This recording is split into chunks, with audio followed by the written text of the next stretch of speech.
Ano may kaso? Diba? Sa palabot sa gobyerno, sa Philippine, may kaso, matanan, may pinalty. So, tungkol sa sila, nakakatay kaso. Kung may kaso ng ison, kaya ay accuser. Accuser. Isa ng accuser, magsusumbong sa pasakang kaso. Isa mo na, si Satanas, hindi pasakang kaso. O niya, ano masunod mo na ang kaso? Pwede ito nung maligay ng ison. Huwag ka pagpanig. Ano makasalang ka ng ison? Masisira, ano makasalang ka? Danghagman. We are sin itself.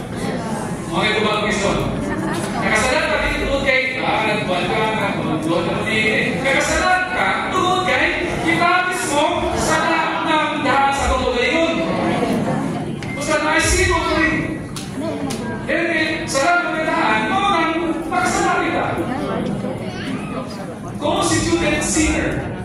Pero naamay because of the one. May mga constituted righteous. Okay? So, sa nagkakasig, kanipagsakan ng Tumaison, salamat na kailangan doon na abogado. Hallelujah! Para kay mga heavenly authority, na nag-taker, na surbag, sa atong mga kaso. Ako nabasa ng kaso. Pwede itong accuser. I-accuse daw siya sa luwag ng kung ano lang sa nag-exam ng luwag. No-accuse na rin diyawa ng accuser na ito sa luwag ng number one. Sabi ko sa number one, kay it accuses us before God.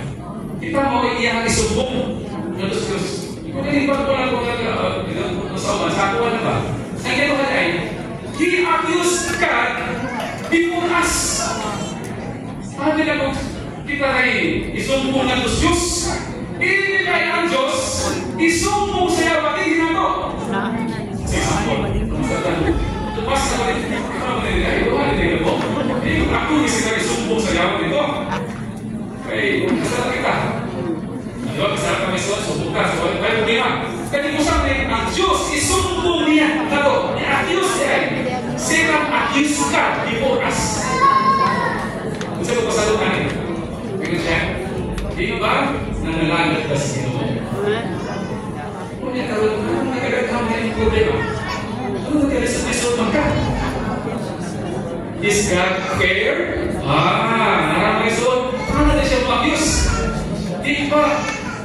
Alam mo na sa Ginoo. Kung niya, pinag yung people, nanong sa exam, wag magkakapasar. Is God fair? Nabutuhay itong tigong bayang people, nagpasar. Ramuan pa. Tapuan pa. Ramuan. Ikaw. Sige ba? Sige ka rin ang 2 weeks training, yung tipos meeting, pag-tig mo boy, wag kakapasar naman sa ka. Is God fair? Ano ba? Ano siya may soon? Wala pa na, sige na? Wala pa na sa ulit sa kagawa na? Ang Diyos niya? Ngayon, di mo ang Diyos yung kumaon. Ano namin? Kaya, pamukha siya, isang kapamukha siya. Ano may dumating ang mga bata? Kung nagkamagay itong mga nangamatay, kung nagkamagay itong mga nasunog, lupa ito ay nasunog, kaya mama niya, nagakaw din kayo, natuhan na bata nasunog. Is God fair? Nagkamagay siya, isunog niya, ang naman niya, nagkamagay siya, i-accuse. Sa i-accuse, Diyos para na ito. Oh Lord, Amen. Amen? Wala ko yung nagkikita? Tuon mo. Doon ka na.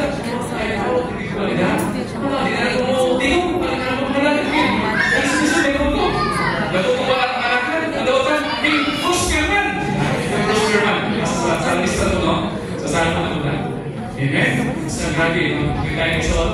Salamat sa Ginoo. Confess. Amen. May blood sa Ginoo. Para mag-maintain ta sa mga fellowship o ikanilay. Amen. Para to maintain the vertical, horizontal fellowship. So, lahat ng ison, confess our sins. And dig in the light. Ayun. Dig in the flow. Everything, ang flow is everything in our Christian life. Ang nagkikinanglan na arayon sa agay Kristo. Mga kalbong, agay sinabuhi sa kahat o maluhin. Agay magbalalo. Karon kinabuhi mahamtong.